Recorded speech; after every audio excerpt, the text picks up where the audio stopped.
And greetings, saints of the Most High.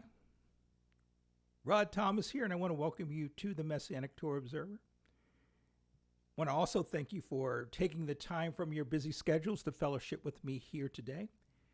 And as always, it is our hope and fervent prayer, trust, and hope that this installment of TMTO finds you, your families, and fellowships well and blessed. Before we get into today's discussion, I would like to express my apologies for the late posting of this discussion.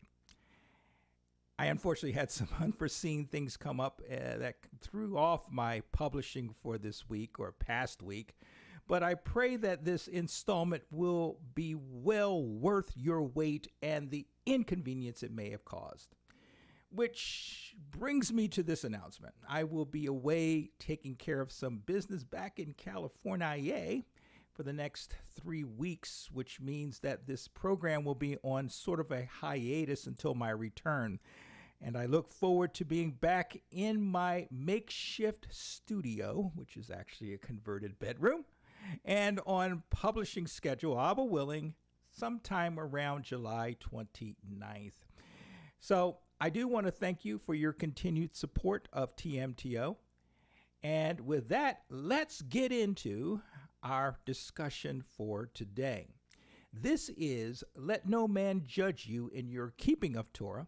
This will be a messianic examination of Colossians chapter 2, verses 16 and 17. And this is sort of a continuation, if you will, to our very last installment, which was entitled, Did the Apostle Paul Permit the Eating of All Meats? A messianic examination of 1 Timothy chapter 4, verses 1 through 5. And I would encourage you, if you've not already done so and are so led, to read or listen to that installment. In that post, we discussed what the apostles' true position was as it related to the consumption of meats that Yah, according to Shaul, created to be received with thanksgiving by those who believe and know the truth.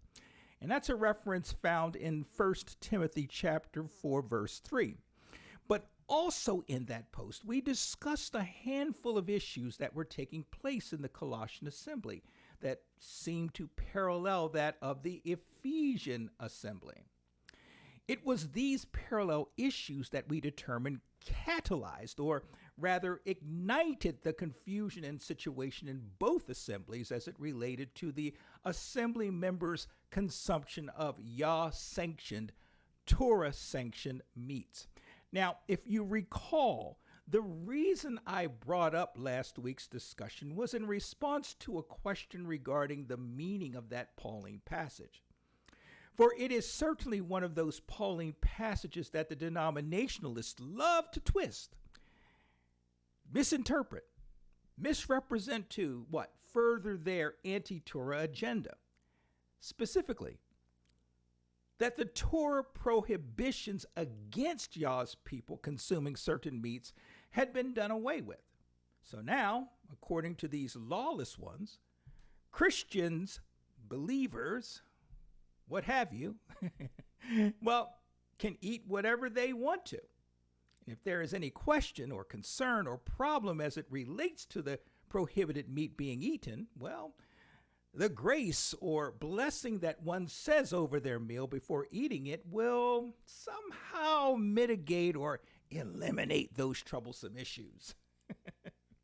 Nevertheless, we determined in that discussion, by way of our examining of the context of 1 Timothy chapter 4, verses 1 through 5, that Shaul wasn't talking about such foolishness, but rather he was preparing Timothy, whom he'd place in leadership position over the Ephesian assembly, for battle against the false teachers and their teachings that had begun to spread into the Ephesian and Colossian assemblies and were causing members of these assemblies to be led astray from the truth of the Torah and the gospel that Yeshua and Paul had been preaching. Just a second, let me take a sip. Yeah. And so If one were to simply read 1 Timothy chapter 4, verses 1 through 5, I apologize for the frog in my in my throat. If one were to simply read 1 Timothy chapter 4, verses 1 through 5 outside its contextual framework, well, he or she just might be misled to go along with the denominationalist interpretation and understanding of this critical Pauline passage. But that's why we're here, isn't it? To examine the apostles' writings in their proper context and bring to the surface the truths of these matters and not be swayed by, quote, Jewish fables and commandments of men that turn from the truth, end quote. And that's a quote from Titus chapter 1, verse 14. Well, today's focus passage of Colossians chapter 2, verses 16 and 17 is another one of those tricky Pauline passages that must be taken in its proper context if one is to successfully overcome the anti-Torah crowd's false and twisted interpretations of it. It reads, "Let no man therefore judge you in meat, or in drink, or in respect of an holy day, or of the new moon, or of the Sabbath days." Verse 17, "which are a shadow of things to come, but the body is of Christ." Colossians chapter 2, verses 16 and 17. That was the KJV rendering. Now, do the elements of this passage sound familiar to you? They should. These are the fundamental mitzvot, the ritualistic instructions that Father gave Yisrael, both natural born and engrafted Yisrael, to observe, to guard, and to keep in spirit and in truth. And what we see here is Shaul, Paul, for some unstated reason and in some detail, mentioning these 5 key elements of our our Messianic faith. And we aim to get to the bottom of the reasoning behind Shaul's counseling of the Colossians to not permit anyone to judge them in their keeping of these fundamental commandments. Now, before we tackle this bad boy, let's look at this passage from the perspective of the fundamentalist, the orthodox, the denominationalist. Some conservative denominationalists explain this passage from the perspective of the Apostle Paul challenging the Judaizers or the influencers' pro-Torah insistence that Gentile believers keep and obey the law. And that is from the English Standard Version Study Bible, NASB Life Applications Study Bible. And thus it is Paul to the rescue here, advising the Colossians that they need not pay attention to those dastardly Judaizers and influencers. The Torah was made for the Jews, not for Christian believers, they say. But rather, believers, Christians, need not concern themselves with keeping Yah's weekly Sabbath and feast days. Nor do they need to worry about observing the Creator's calendar and its provisions. You have a perfectly good Roman calendar right now, the Gregorian calendar everybody's using. Why not use that? And for that matter, the believer has the liberty to eat and drink whatever they want. We have freedom in Christ. That's what they say. The Colossians were not to let their Judaizing counterparts criticize what would be the living of their lives apart from Torah, but rather leave their lives based solely upon faith in Christ alone, or sola gratia, grace only, and faith only.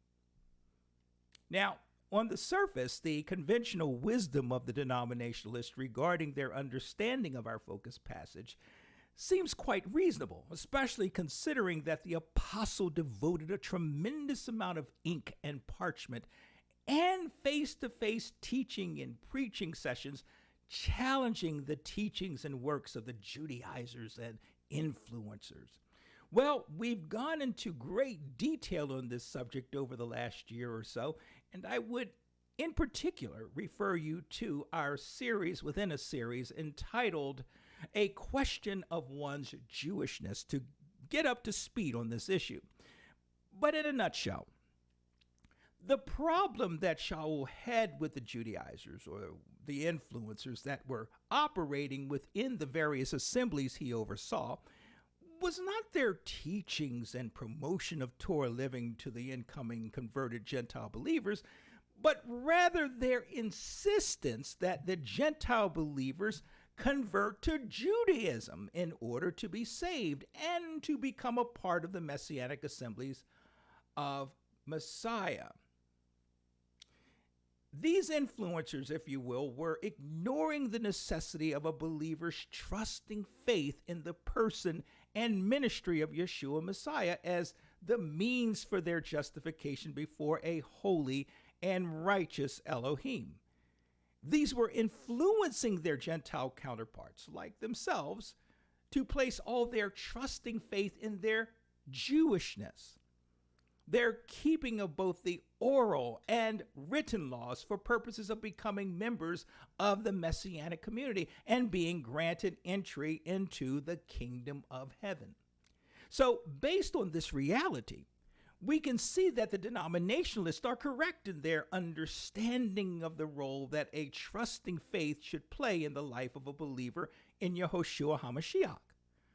However, these same individuals being erroneously caught up in their hyper-grace religious paradigm, again, the sola gratia or gracia, however you pronounce it, grace alone doctrine, well, these are leading millions of misinformed souls down a road towards destruction by what? Urging, coaxing Yah's people to transgress Yah's Torah and way of life.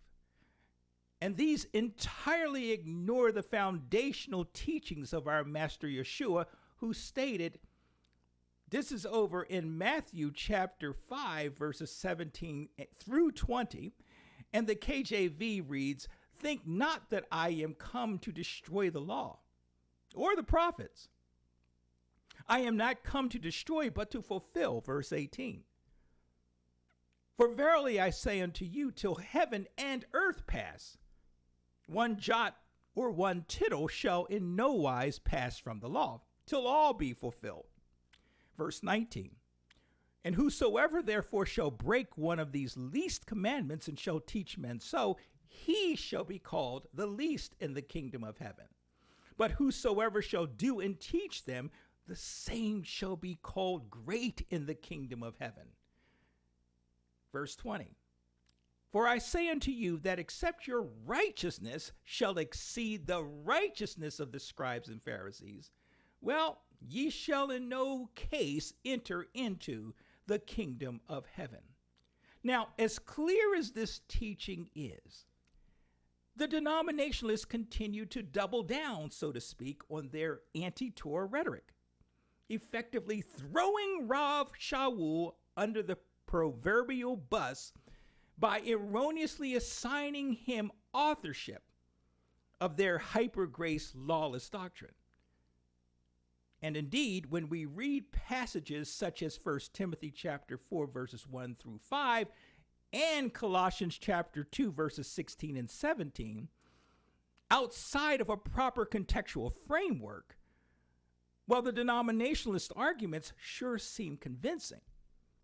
But as the redeemed of Yah, we've been called to a higher standard of living, a higher standard of responsibility that, as Master stated, must exceed that of the scribes and Pharisees. And like the first century Thessalonians, we are obliged, we are obligated to receive the word of Yah with all readiness of mind, and then diligently search the scriptures daily to determine whether the things the church triumphant, whether the things the church triumphant is telling us is or are so. The very fact that the denominationalists so earnestly and steadfastly teach and preach a gospel that is contrary and hostile towards the gospel that Yeshua and Shaul and the other apostles taught and died for should tell us where their loyalties lie. Their loyalties lie with their religion. Their loyalties lie with their organization, with their leaders and teachers, with their own personal agendas, their own preferences and experiences. And in most cases, these want to live out their religious convictions on their own terms. They don't want to be told by God what to do. Just like our wandering ancient Hebrew cousins resisted Yah and Moses at every turn. The denominationalists love the idea of being able to eat and drink whatever they want, to keep whatever pagan-based horror days that tickle their fancy.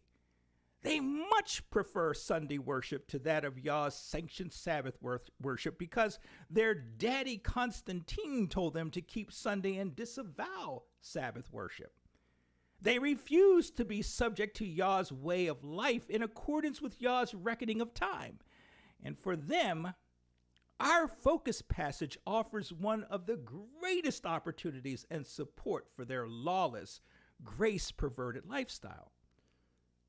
But as we stated in our previous discussion, we cannot interpret our focus passage, nor any other Pauline passages, without first approaching them from a pro-Torah worldview or perspective.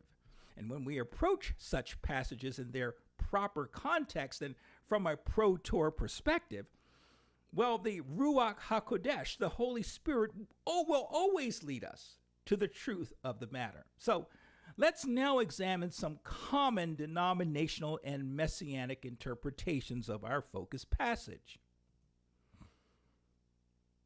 Now, the religious world has interpreted our focus passage in a number of ways, which are not limited to, but includes the following. The first way, the first interpretation, is that the Colossians they should not allow Judaizers or influencers to look down upon or to criticize them, the Christian believers. They're identifying them as Christian believers who have come to understand that the Torah mitzvot or commandment of keeping the Sabbaths and the feast, of eating clean, known as the kashrut or kosher laws, and drinking according to Scripture, and or those things related to the Creator's reckoning of time, that all of these things have been done away with because Christ kept the Torah perfectly so that, well, they don't have to. More so, God nailed Torah to the cross of Christ. Colossians chapter 2, verse 14. They love to quote that passage. So here, according to some anti-Torah advocates, we find Shaul instructing the Colossians to reject the criticisms of the Judaizers or influencers who were attempting to enforce variations of Torah living upon the Gentile-believing Colossians. The very same principles these extend over to modern-day Christians. The second interpretation, and sort of flipping the script just a little, some have interpreted this passage from the perspective of new non-Jewish Christians being told by the apostle to not allow the Judaizers or influencers to judge them as it related to their keeping of Sunday and of Christmas and of Easter and such, of the foods they choose to eat, and of the Roman calendar they choose to keep. For the Christian, their newly found religion provided them with a whole other set of traditions and practices related to foods and drinks and days of worship and holidays. Oh, yes, yay. But Torah was strictly for the Jews, they say, not for Christians. Besides, in verse 17, the apostle made it clear that Torah was nothing more than a past shadowing of that which Jesus Christ completed on the cross. Torah served the Jews as a schoolmaster that taught them about the coming Messiah, whose sacrifice would atone for their sins and provide them salvation or eternal life in heaven. And now, the only thing that matters is the body of Christ being saved through God's grace. That's what another set of Christian denominationalists believe. And the third interpretation, that people outside the faith were castigating or criticizing or judging those of the Colossae assembly for their keeping of various Torah instructions. And Shaul was telling his readers to not be subject to the criticisms of those outside the faith. Consequently, the only folk who have the right, this according to their interpretation and as they say to Paul, the only folk who have the right to criticize or influence people's walk in Messiah is the body of Christ. Now, here's a fun fact, beloved. The NET translation, otherwise known as the New English Translation, of our focus passage reads as follows. Therefore, do not let anyone judge you with respect to food or drink, or in the matter of a feast, new moon, or Sabbath days. Verse 17, and pay particular attention to verse 17 here. These are only, notice I put are only in caps. There's a reason for my madness here. Just stay with me if you will. These are only the shadow of the things to come, but the reality is Christ. Colossians chapter 2, verses 16 and 17, our focus passage. Now, did you catch what I'm trying to show you? That these are only the shadow of the things to come. In other words, Torah serves only as a shadow or reminder or artifact of the things to come. The atoning sacrifice of Jesus Christ that leads to the salvation of believing Christians. And it is this portion of verse 17 that the anti-Torah crowd uses to cement their claim that Torah has absolutely no relevance or efficacy for today's Christian believers. Would it surprise you to learn that the term only, as used in verse 17 in some English Bible translations, is not found in any of the extant or existing Greek text? So then, let me ask you this, Batman. Why was the term only added to a number of English translations, such as the NET, the NLT or the New Living Translation, the Revised Standard Version or the RSV, with the NASB or the New American Standard Bible using instead the term mere to describe Torah? Why? Well, it turns out that terms such as only and mere were allegedly added to these translations to bring out the force of the Greek phrase skia, or a shadow, to underscore, to emphasize, to clarify a shadow, the term a shadow, skia. That's why they put these terms in, such as only and mere, to help us understand better what Paul meant by a shadow of things to come. Which should prompt us to question why these translators felt the need to, quote, bring out the force of the Greek phrase, end quote, skia or shadow. It certainly seems as though there was an intent by these translators to push forth an agenda of some form. Maybe that agenda was anti-Torah in nature, designed to, marginalize the keeping of Yah's Torah by Yah's people? that the elements of Yah's Torah that were particularly stated in verse 16 of our focus passage were only or mere symbols of Jesus Christ's atoning sacrifice? And that these elements have no relevance or efficacy or significance to Yah's people beyond this symbolism? So there was some obvious intentional anti-Torah manipulation of our text.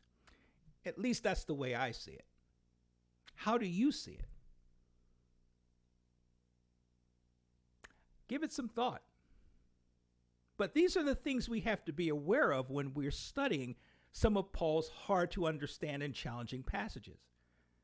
You see, Messianics have set out to interpret our focus passage from the perspective of outsiders to the Colossian faith community, casting criticism and judgments against them for keeping Yah's Torah. Andrew Gabriel Roth's Aramaic English New Testament records our focus passage as follows.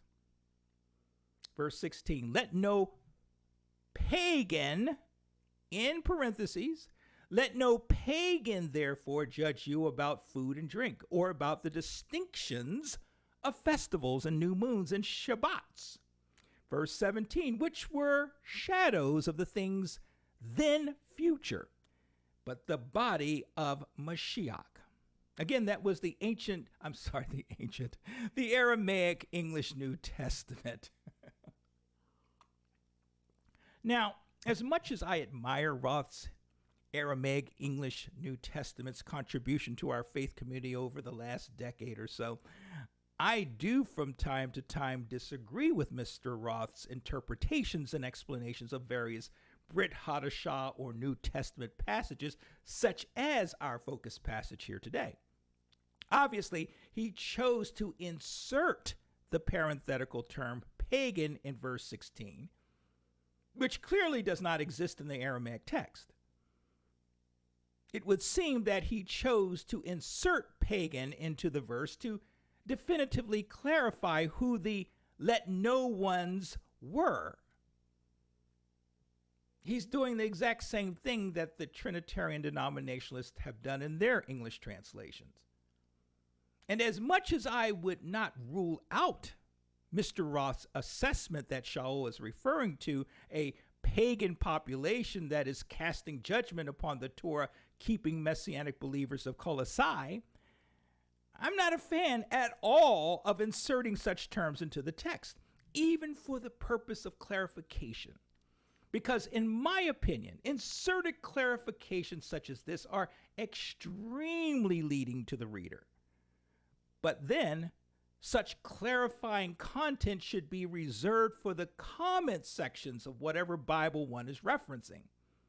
And Mr. Roth has a very in-depth commentary section throughout his entire publication. It's very well done, and there's no reason why he could not put this clarifying pagan information into those sections. The other problem I have with Roth's rendering here is his phrasing, which were shadows. For as we previously mentioned, interpretations of verse 17 that assign a past tense to the shadow pictures that Torah living provides the body of Messiah is not only contextually problematic, but it also plays into the hands of the anti-Torah crowd who contend that Torah's shadow picture significance has already served its useful purpose and is henceforth and forevermore relegated to the trash heap of historical Judaism. Now, Roth does provide explanation for his insertion of the term pagan by way of comment. He states, quote, the body of Mashiach must not be concerned with the judgments of those who are outside the Malchut Elohim. That Shaul is addressing the local talk of the pagans whose religion dominates this region, end quote. That's page 604 of the Aramaic English New Testament. Now, this is a statement that I agree with in part. that we not give in to the anti-Torah criticisms of those outside our faith community. But the rest of Roth's comment presumes that Shaul was in fact writing about the Colossians having to endure the anti-Torah criticisms of those outside the Colossian faith assembly community, which then begs the question, was the apostle writing about pagans, that is, folks outside their faith community, casting judgment towards the Colossian Messianics who were properly keeping Torah? Well, once we examine the contextual framework of the book of Colossians, we will see that the apostle was likely referring to criticizers operating within the Colossian assembly rather than criticizers operating outside the assembly, or as Roth has identified or labeled them as pagans. Doesn't seem to be contextually the case here. Contextually speaking, the verses of Colossians that lead up to our focus passage suggest that there were false teachers actively operating within the Colossian assemblies. And this being the case, our focus passage would seem to suggest that the apostle was confronting false teachers and their teachings that were misleading some of the Colossian Messianics as it related to their proper keeping of Torah, or rather, their spirit and truth walking out of Torah. But we will certainly get back to this point momentarily. Now, continuing on to verse 17, Roth mentions in his commentary that issues related to how believers are to walk out their faith, in particular, walking in Torah, are to be regulated by the body of Mashiach, the body of Messiah.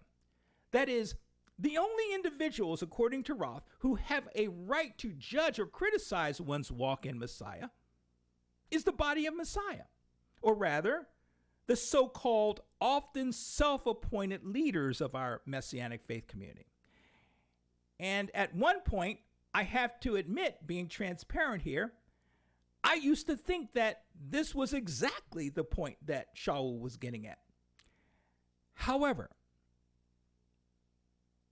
here's the thing. If false teachers and their false teachings were indeed influencing the body, well, how reasonable is it to think that the Colossian body is somehow going to properly regulate her members' walk in Messiah?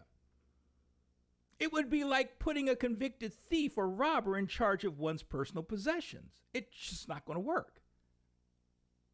But I do agree with Roth's statement, quote, "Don't let family, friends, pastors, or co-workers judge you for observing truthful Torah festivals, because their motive is for you to return to the pagan substitutes they themselves prefer," end quote. Page 604 of the Aramaic English New Testament. And my agreement with Roth's comment here is not born of any doctrinal or theological basis, but rather from an anecdotal standpoint, that outsiders to our faith have no knowledge of what Torah is about, nor do they have knowledge of the significance and efficacy that Torah has in the lives of Yah's set-apart, covenant-keeping, living people. These have nothing whatsoever to base their criticisms on. So I agree with him to that extent. But I don't agree with him that this applies to our focus passage, in particular verse 17. I think what we're dealing with here is the issue of false teachers within the body or within the Colossian assembly pushing an agenda that is, we'll get into it. I'm getting ahead of myself. I love this stuff, and I get myself so worked up that I just want to get ahead of myself. Now, having covered some of the existing interpretations of our focus passage, let's take a brief look at the contextual framework of the book of Colossians before breaking down our focus passage, if that's okay with you. Despite the book of Colossians being clearer in its overall message to its intended audience than some of the other letters the apostle wrote, focusing on Colossians sound bites. When I say sound bites, that is isolated verses of the letter without benefit of its contextual framework. But it may easily cause one to misinterpret when we use these sound bites, to misinterpret or misunderstand that passage of interest. If outside resources are brought in to assist in one's understanding of that focus verse, or sound bite as I like to call it, such as a commentary or a teaching, well, the reader is going to find themselves at the mercy of those who composed those resources. They will be subject to the personal and religious opinions and beliefs of those who've put forth those resources. So it's essential that one possesses at least a cursory understanding of the cultural, political, religious, historical, and organizational situation on the ground in Colossae and in the Colossian assembly before attempting to interpret his or her focus passage, in particular, the writings of Paul. You don't have to become a New Testament scholar, but you need to at least have an understanding of the background of each of the books of Paul, each of the letters that Paul wrote. It's good to have at least a basic understanding of what the letters were addressing. That being said, allow me to first lay out some background information on Colossae and the Colossian assembly so that we may find ourselves in a better position to properly interpret our focus passage. Number one, we get a sense from chapters 1 and 4 that Epaphras, a prominent member of the Colossian assembly and possible citizen of Colossae, may have been the individual who informed Paul that certain false teachers were operating in the Colossian assembly. I would refer you to Colossians chapter 1, verse 7, and Colossians chapter 4, verses 12 and 13. It seems that early on, Epaphras started his evangelical journey with Shaul and was also destined to be in prison with Shaul in Rome. Shaul referred to Epaphras as a fellow servant. And this is recorded in Philemon chapter 1, verse 23. So Shaul was not operating in a vacuum when he wrote the book of Colossians. What I mean by that is the apostle didn't just wake up one morning and decide, you know what, I'm going to write a letter to the Colossians and just talk about these things that are bugging me. I'm going to talk to them about the keeping of the feast days and of the food laws and of the Sabbath and so forth and so forth. That's what the denominationalists love to put out there, that these are somehow church operation manuals. I've heard that said by at least one prominent Hebrew roots-ish pastor a few years ago. And that's what he is saying, that this is what was done. And he's saying this outside of the context of these letters that he is teaching and preaching on. They're scriptural sound bites that they're using to create doctrine in the assemblies of Messiah. And that's a no-no. So, being young and inexperienced in the ministry like Timothy, Epaphras sought the apostles' wisdom and counsel on the issues presented in our focus passage. Number two, despite having knowledge that false teachers were operating in the Colossian assembly, and that to some extent these false teachers were successful in causing some of the members to be led astray in their understanding and walking out of their faith, this letter fails to provide specifics of who the false teachers were and of any substantive description of those false teachings. It's just not solidly there. It's more of, what is the term I want to use? It's more of a hint. Because remember, when Paul is writing these letters, his recipients know the vast majority of what he's talking about, so he doesn't need to rehearse or go over many of the parts or the points that he's making. He's just commenting on the things that they already know or the questions that they've asked. So he doesn't need to do a dissertation on what's happening. Now, some have proposed that the Colossian assembly may have been overrun by those annoying proto-nascent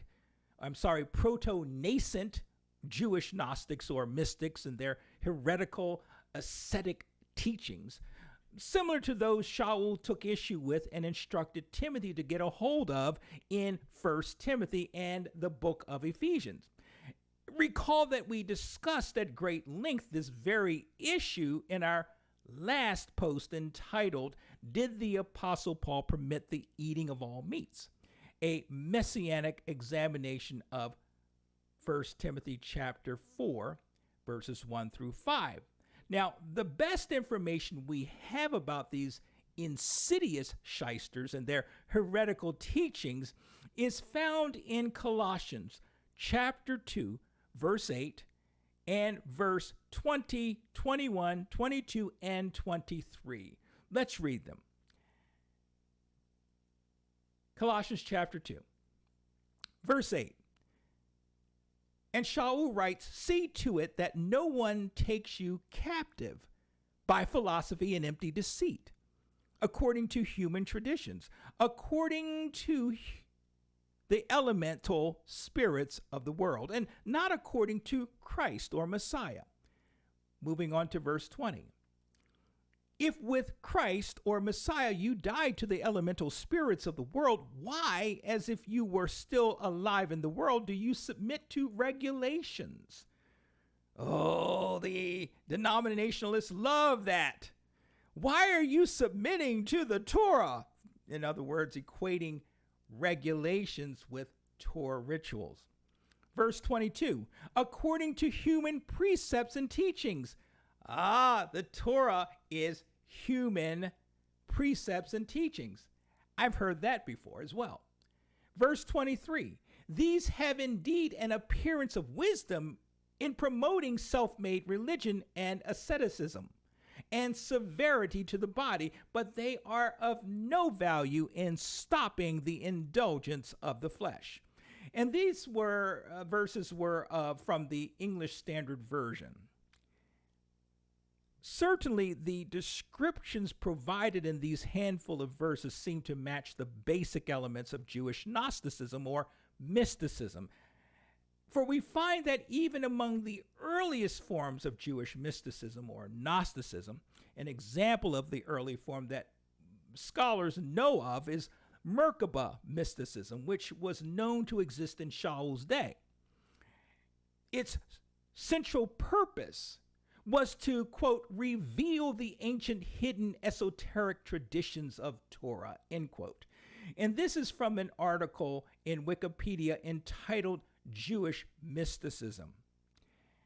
It would seem that these false teachers set out to redact or edit both the written and oral Torahs. And their intentions were to blur the lines of distinction between their twisted and altered version of Judaism and Orthodox Rabbinic Judaism, to make them seem as one identical religion. Their twisted version of Torah sought to, 1, describe the spirit world and heaven, 2, to bring one closer to the creator of the universe, and 3, create an ordered set of rituals, referred to in scholarly circles as theurgy, that would permit one to evoke or invoke certain pagan spiritual entities for the purpose of perfecting oneself in the universe. Yummy. And so, if what I'm suggesting here is correct, beloved, our focus verse is not so much addressing criticism that the Colossian Messianics were having to endure from outside of the faith, but rather addressing the criticisms leveled against those faithful Messianics who were steadfastly walking in the true faith by those who were supposed to have been converted to the true faith, but instead had gone over to the dark side of Judaism. How insidious is that? Yet the church triumphant is missing all of this. They don't care to know the truth. And most of them do know, but they're going to ride this horse till it drops, because it feeds into their anti-Torah agenda. You see, the conditions that the Colossian Messianics were having to endure was that of severe syncretism, or the merging of two or more religions and their respective elements, leading to the creation of what? A hybrid faith or religion. Number 3, the Colossian Messianic Assembly appeared to have consisted primarily of non-Jewish believers, as evinced by Colossians chapter 1, verses 21 through 22, and chapter 3, verses 5 through 7. Let's read those verses, starting out with Colossians chapter 1, verse 21. And you were at one time, and this is the English Standard Version rendering, by the way, and you were at one time strangers, enemies in your minds, as expressed through your evil deeds. Jumping on to verse 23. But now he has reconciled you by his physical body through death to present you holy, without blemish, and blameless before him. Let's go on over to Colossians chapter 3, looking at verse 5, and we're going to read 5, 6, and 7. And the New English translation reads as follows. So put to death whatever in your nature belongs to the earth. We're talking about sexual immorality, impurity, shameful passion, evil desire, and greed, which is idolatry. Verse 6. Because of these things, the wrath of God is coming on the sons of disobedience. Sound familiar? We talked about the sons of wrath and the sons of disobedience a few weeks ago. Verse 7, you also lived your lives in this way at one time when you used to live among them. Philo and Josephus attest that there was a sizable Jewish population in Colossae, estimated to be somewhere around 2,500. And the origins of this Jewish population seems to date back to the 3rd century BCE.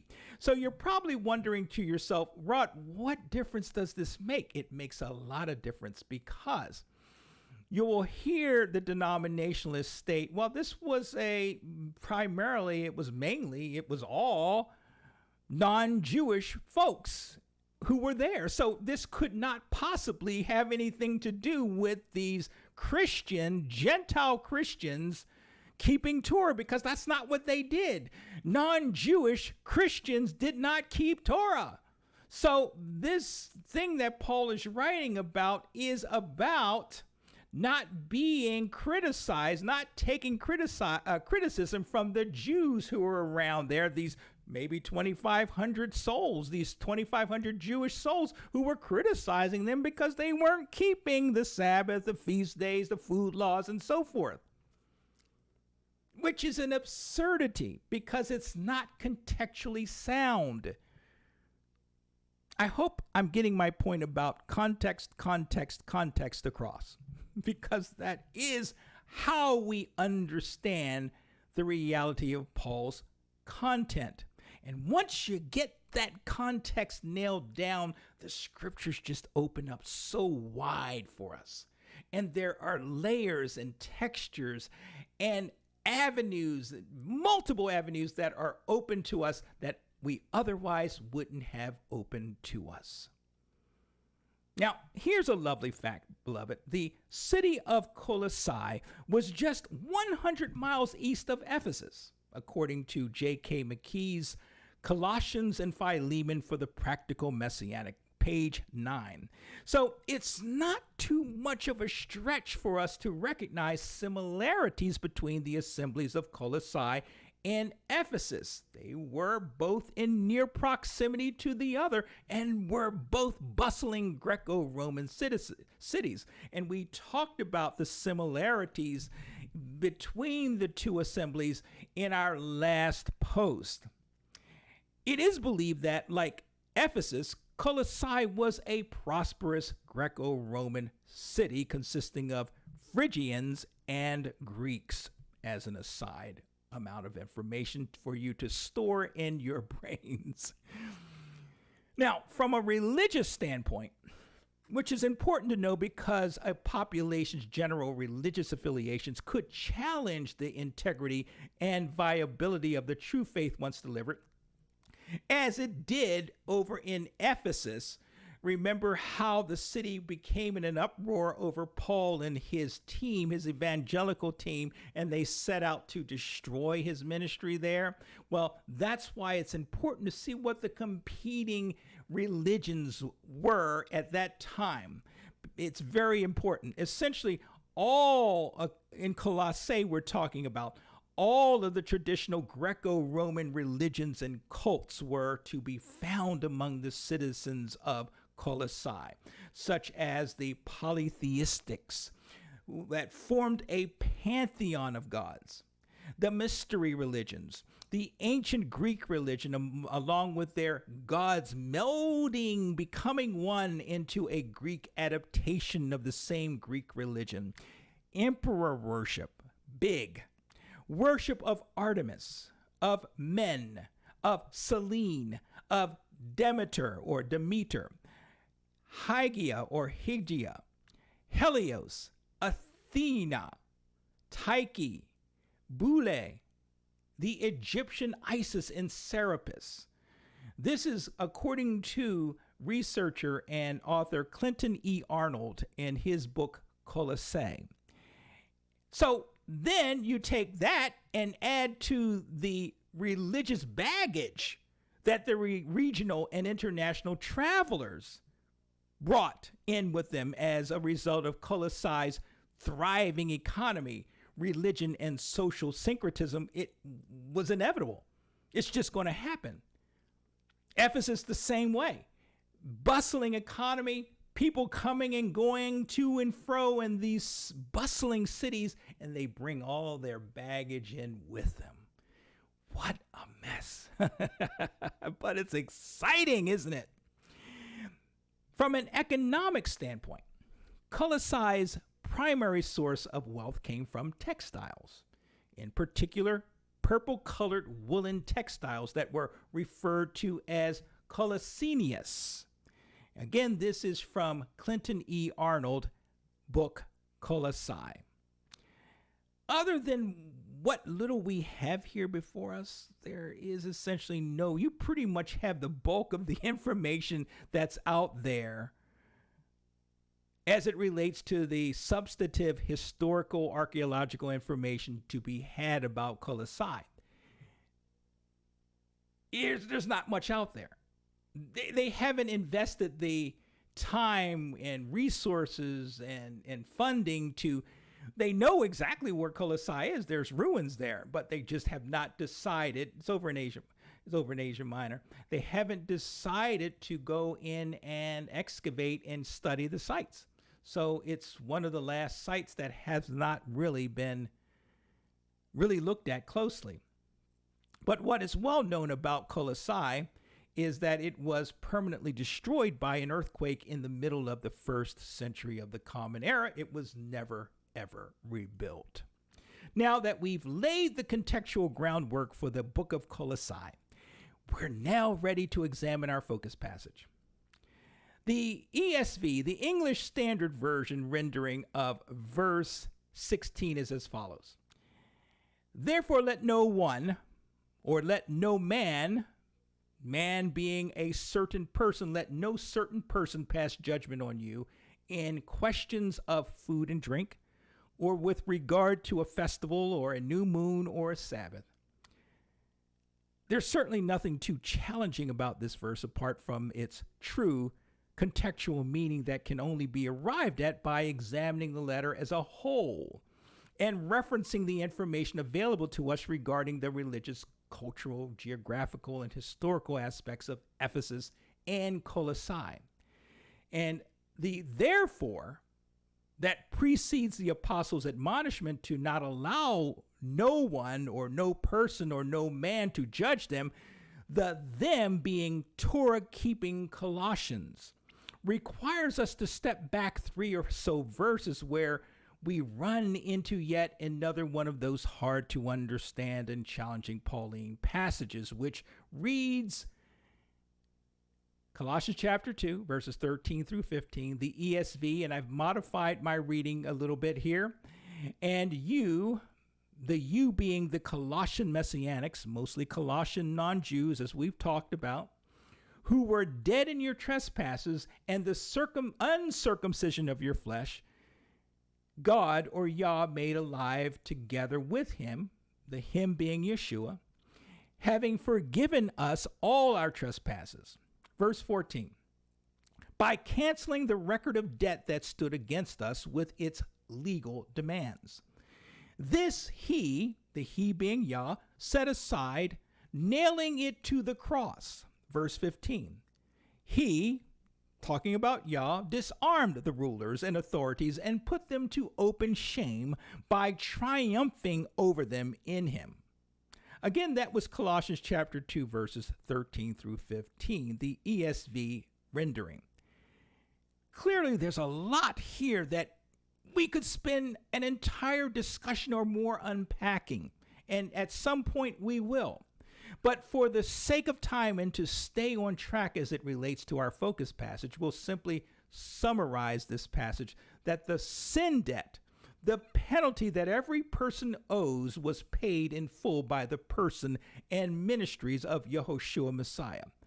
And it is because of Yeshua, our Messiah, that the ungodly powers that control this world no longer have power over Yah's chosen ones. Verse 15. And this is contextually important, beloved. Verse 15, transitioning on to our focus passage because it gives us a clue as to the content or makeup of the false teachings that had permeated, that had seeped into the Colossian assembly. For we find in verse 8 of this same second chapter of Colossians, where the apostle warns his Colossian readers to be careful. This is verse 8 of chapter 2 of Colossians, to be careful not to allow anyone to captivate you through any empty, deceitful philosophy that is according to human traditions and the elemental spirits of the world, and not according to Messiah. This was the New English Translation rendering. So it would appear that some of the Colossian Messianics were being influenced by teachings that were rooted in human philosophies that were also tied to the spirit world, including the worship of angels, as mentioned in Colossians chapter 2, verse 18. And these purveyors, these vendors, if you will, of such false syncretized teachings were seemingly casting judgment upon those who were earnestly contending for the true faith once delivered by faithfully walking and in honoring Torah as they'd originally been taught to do. It's quite possible that these false teachers were discrediting the person and ministry of Yeshua Messiah, as well as attempting to sway the people to accept a different gospel along with an altered understanding of Torah and its purpose in the body of Messiah. The false teachers in verse 16 are referred to as me-tis, essentially meaning no one or no man or no person. So these false teachers, likely proto-Jewish Gnostics who twisted and syncretized Torah with philosophical and ungodly spiritual foolishness, and who also diminished the significance of the gospel in the person of Yeshua Messiah, these false teachers seemingly were the ones casting judgment upon the tried and true members of the Colossian assemblies, who were steadfastly sticking to the tenets, I should say, of the faith as originally taught to them by possibly Epaphras through Shaul. Clearly, what is at issue here, beloved, regardless how one chooses to interpret the passage, is the keeping and walking out of Torah by members of the Colossian assembly. And so we must answer the question as to why these converted non-Jewish Colossian believers were keeping Torah. Well, it goes back to the edict that James the Just, the half-brother of our Master Yeshua, and the head of the Jerusalem Council, put forth to the assemblies of Messiah as recorded in Acts chapter 15. This is verses 19 through 21, and the English Standard Version reads, "Therefore, James's my judgment is that we should not trouble those of the Gentiles who turn to Yah." Verse 20. "But should write to them to abstain from the things polluted by idols, and from sexual immorality, and from what has been strangled, and from blood." That is, those common pagan lifestyle practices that would prohibit one from entering a Jewish congregation and or synagogue for Shabbat worship services. Verse 21. "For from ancient generations, Moses has had in every city those who proclaim him, for he is read every Shabbat in the synagogues." So these Colossian assembly members would have been well taught and practiced in the keeping and walking out of Torah in response to this Jerusalem Council's edict. This was what was being taught. This was part of their training and part of their gospel understanding. For the apostles all knew, contrary to denominationalist conventional wisdom, that Torah instruction and Torah living was part and parcel of the true faith once delivered. Torah living was essential for both converted Jew and non-converted Jew. Now, what is interesting here in verse 16 of our focus passage is that the apostle is quite specific in terms of the elements of Torah living that his Colossian readers were being harassed over. Consumption of sanctioned meats, the consumption of certain drinks, conceivably that of wine that is associated with certain Torah-based rituals and traditions, the keeping of the annual feast of Yah's set-apart days, new moon observances and celebrations, the keeping of the weekly Sabbath. Consequently, these Torah elements appear to feature prominently in some form or another in the false teachers, the proto-Jewish Gnostic teachers, teachings and philosophies. Recall that from our last discussion, did the Apostle Paul permit the eating of all meats? A Messianic examination of 1 Timothy chapter 4, verses 1 through 5, Shaul specifically mentions that these false teachers were forbidding the consumption of meats which Yah sanctioned as food for his set-apart people. But these false teachers were rejecting the consumption of these sanctioned meats. That is, these were advocating an extreme ascetic, vegan-based diet for their followers. Why? For the purpose of making themselves closer to God and to universal perfection. This was the basis of their syncretized lifestyle. That is, to deny themselves the things that Yah has provided to his elect as gifts and elements for their righteous living, for the twisted purpose of bringing him or her closer to God. The very fact that these teachers were advocating acts of piety and self-denial as a means for bringing their followers closer to Yah challenges the reality and efficacy of a believer's trusting faith in Yeshua Messiah that naturally leads to a covenant relationship with the creator of the universe.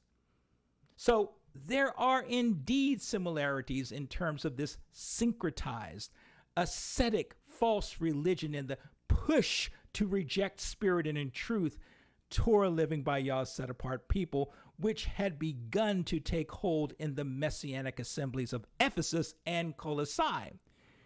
Could this be, at least in part, what the apostle was referring to when he wrote, "For the mystery of iniquity, the mystery of lawlessness doth already work." 2 Thessalonians chapter 2, verse 7. Shaul recognized that these false teachers had hijacked Torah and syncretized it in such a manner that it no longer served its intended purposes, Torah that is.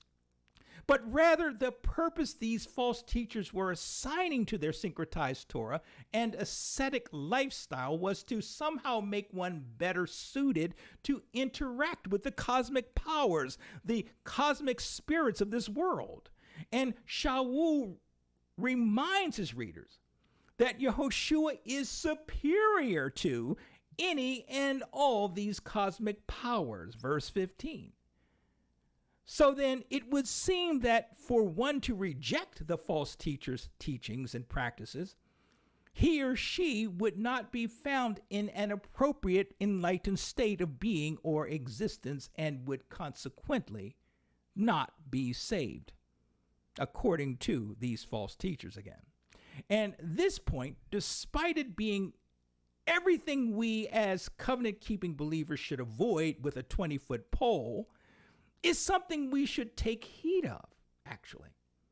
For many within our faith community have taken aspects of Torah living and turned it into their own personal pathway to Yah. And because they've turned Torah into their personal pathway to Yah, they tend to stand in judgment of all those who don't keep Torah. Their enlightened way of keeping Torah, the way they keep it. For we know, and we've addressed this many times in this Paul and Hebrew Roots series, that no degree or amount of Torah keeping or living will save anyone. It is only our faith in Yehoshua that saves us. That which flows from our faith in Yeshua is our desire and wherewithal to walk in Torah and maintain a true and substantive covenant relationship with Yah that is driven by our obedience to his prescribed way of life. Now, the ESV rendering of verse 17 is as follows. These are, that is, the Torah provisions mentioned in verse 16, these are a shadow of the things to come, but the substance belongs to Christ or Messiah. Now, earlier in our discussion, we talked about how denominationalists and even a few Messianics have erroneously interpreted this passage. And a lot of the erroneous understanding that surrounds this verse is caused by the wonkiness, my wording, the wonkiness of the wording in this verse, as well as the lack of context that these folks apply to their interpretation of this verse. At the heart of the confusion surrounding this verse is the phrase, a shadow of things to come, or skia ton melaton. And the logic that needs to be understood here is that the cited Torah provisions of verse 16 are expressions of the person and ministry of Yehoshua Messiah. The keeping of these stated Torah provisions by Yah's set-apart people serves to teach them about Yah's plan of salvation, redemption, and restoration that is embodied in the person and ministries of Yeshua Messiah. These provisions place Yah's people in positions of knowing what Yah expects of them as his set-apart people, with Yeshua as their prototypical life example, growing and becoming the image of our Master Yeshua Messiah. So it becomes important, as the apostle so beautifully points out here, that the well-meaning Torah-honoring child of Yah realized the purpose behind their steadfastly walking in Torah. For every mitzvah or commandment he or she keeps and does should illustrate to him or her, as well as the world about them, the reality of Yeshua to their covenant relationship with Jehovah, Yahweh, Yahuwah, however you declare his name. So it would seem that these false teachers and their twisting and syncretizing of Torah had all but nullified the centrality of Yeshua to true Torah living by Yah's set-apart people. Their brand of Torah living was all about denying the person and ministry of Yeshua.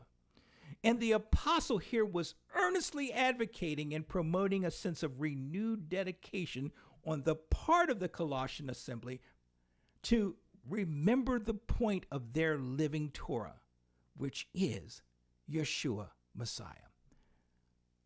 As previously mentioned, many, in an attempt to dissuade Yah's people from operating in a Yeshua-focused Torah lifestyle, have set out to twist, to misinterpret, and to misrepresent verse 17 to say that Torah contains only a passing relevance to Yah's set-apart people, such that these are only a shadow of what is to come. Yet the term only, as we mentioned, was intentionally added to the text for obviously stated reasons. Thus, as far as the denominationalists are concerned, those stated Torah provisions of verse 16 no longer have any true significance for Yah's chosen ones, which we've all pretty much concluded is profoundly not true. Anyone who has been in this faith of ours for any length of time and who are well versed in the realities of these stated elements and provisions of Torah will know that the shadow pictures that are contained therein are not only speak or address that which Yeshua has already done for us, but also points us to the things in Yeshua that are yet to come, such as Yehoshua's return, the marriage feast of the Lamb, Yeshua establishing his Father's eternal kingdom here on earth, the restoration of all things back to their original purpose and operation, and the coming judgments and the advent of the new heaven and new earth. Praise Yah. Praise Yah. The writer of Hebrews touches upon this point. Hebrews chapter 9, verses 27 and 28.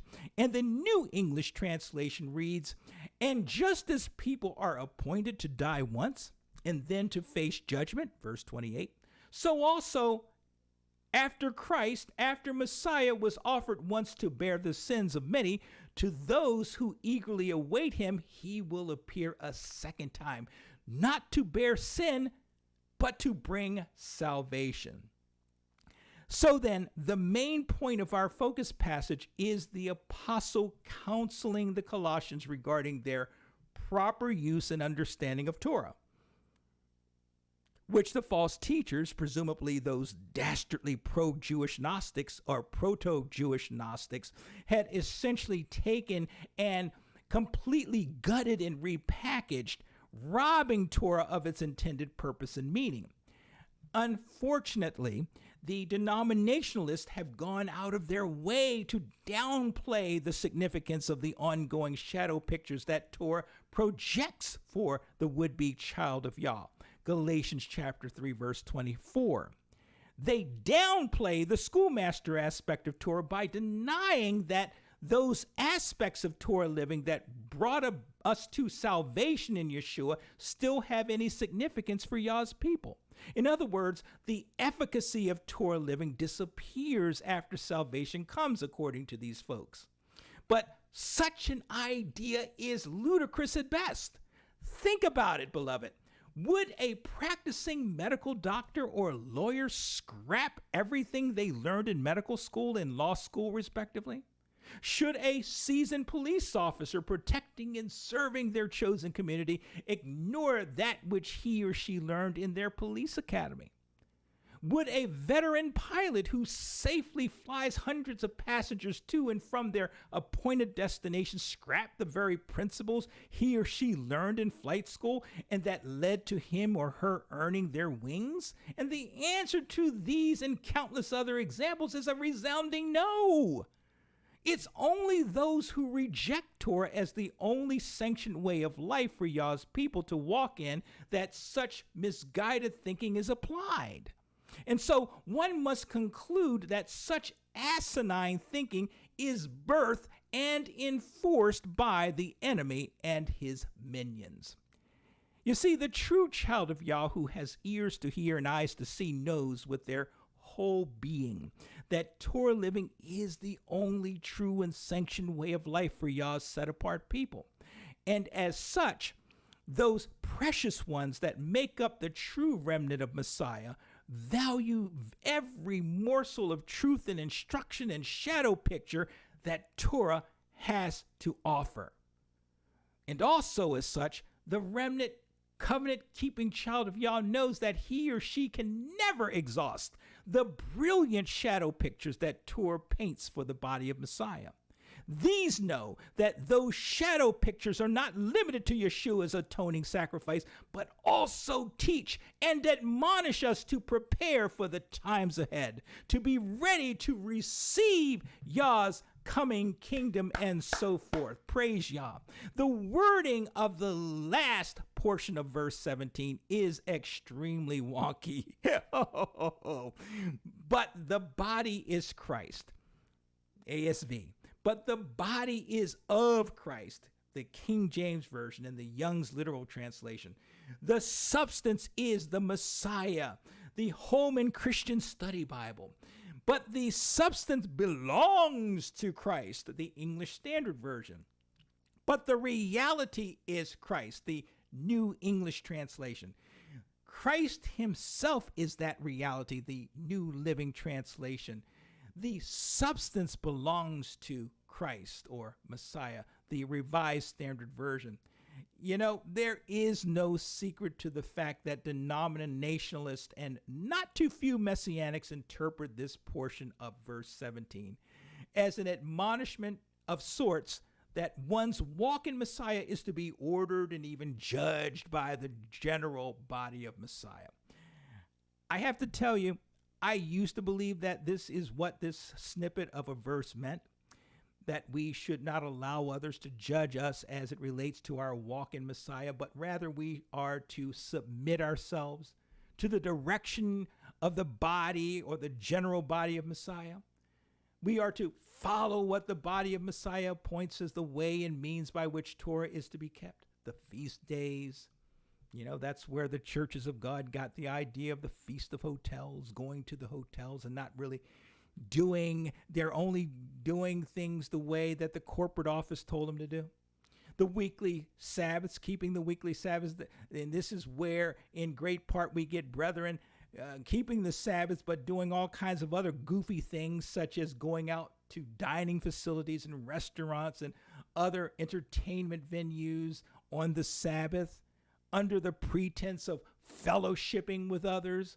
Yeah, that's allowing the body of Messiah to judge and to regulate how we keep Torah, what foods and drinks are sanctioned, and of course the issue of the calendar. And that's where we're getting the overwhelming vast majority of Messianics adhering to one calendar and then casting dispersion on the rest of us who may keep the observational, which I've said over and over, it doesn't matter to us at this point because we're all on different walks. And I don't believe Father has fully restored his calendar to the body of Messiah at this time.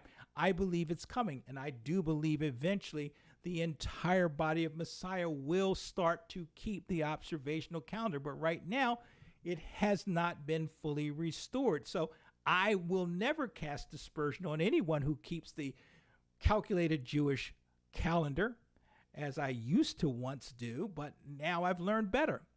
And so conversely, those who keep the calculated calendar have no business casting dispersion upon those who keep the observational calendar. So this is what we're looking at when we're talking about the body leadership judging and regulating how the body keeps Torah. It doesn't work in this passage. And thankfully, Paul was not the person to put such a thinking out there. This is a made up anti-Torah provision that the denominationalists have put forth in their erroneous interpretation of this passage. Thus, there is this internal permissive credence given to certain leaders in our faith to regulate how we are to walk in Torah, based in part on this misinterpretation of this portion of verse 17. But truth be told, there is no contextual evidence that this internal permissive regulating of Torah in the body of Messiah is what the apostle is referring to here. Such an interpretation does not fit the contextual framework of the problems Shaul was addressing in relation to the false teachings of the proto-Jewish Gnostics or mystics and their judging of those who choose not to follow their false teachings. As it relates to reason, why would the apostle counsel those who are keeping Torah in spirit and in truth to subject themselves to the judgment of the body of Messiah when a portion of the body seems to have fallen sway to the false teachings of the Gnostics? For Shaul to put forth such counsel to the Colossian Messianics would be counterintuitive and spiritually defeating. So then, what would be the proper interpretation of this portion of verse 17? Well, if we are steadfast in our commitment to interpreting all of the apostles' writings within their proper context, we must factor into our efforts to interpret this portion of verse 17, the influence of the Gnostics and their manipulation and alteration of Torah, and their insidious practice of judging and condemning those who were led to stay the course and contend for the true faith once delivered. And when we put this reality in front of our interpretation efforts, beloved, we will quickly see that what the apostle is referring to here is that the true meaning and reality of Torah is not what the Gnostics are putting forth to the Colossians, but rather the true meaning and reality of Torah is found only in Yeshua Messiah. Therefore, it becomes the mission and responsibility of the covenant-keeping child of Yah to embody this reality in their keeping and walking out of Torah. Essentially, Yehoshua is the walking, talking, eternal Torah whom we, as Yah's elect, must imitate and whose image we must ultimately be transformed into. And our keeping, walking out, honoring of Yah's Torah in spirit and in truth is what will lead us to this glorious end. Not to mention, beloved, that Yah's weekly Sabbaths and his feast and new moon observances are appointed times on his calendar that he has determined to meet with us. His food, his kosher, his kashrut laws separate these holy and pure temples of ours, our set-apart bodies, from bodies that are common and impure. For these temples of ours are supposed to be suitable dwelling places for Yah's presence. The apostle wrote, "What? Know ye not that your body is the temple of the Ruach HaKodesh, which is in you, which ye have of Yehovah, and ye are not your own," verse 20, "for ye are bought with a price. Therefore glorify Yah in your body and in your spirit, which are Yehovah's." 1 Corinthians chapter 6, verses 19 and 20, the KJV rendering modified. Therefore, beloved, with all that we've discussed here, let us continue to walk according to our faith, as written in Habakkuk chapter 2, verse 4, and remain true and unswayed in our profession and in our keeping of Yah's Torah in spirit and in truth. For each of us has been called and chosen into this faith of ours, and it is our solemn duty to walk out the tenets of our faith in fear and trembling. Philippians chapter 2, verse 12. And if we truly aim to make it into the kingdom of Yah, it behooves us to not only allow ourselves to be influenced by those who have chosen to walk out their faith according to their own personal syncretistic ways, but rather let our faith in the person and work of our Master Yeshua Messiah drive and influence our walk so that we glorify Yah and image him in all the earth. And with that, beloved,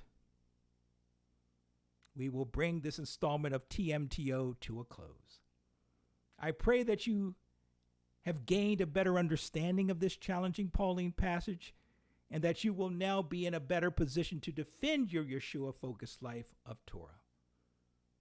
May you have a blessed and overcoming week in Yeshua Messiah, and as always, may you be most blessed, fellow saints in training.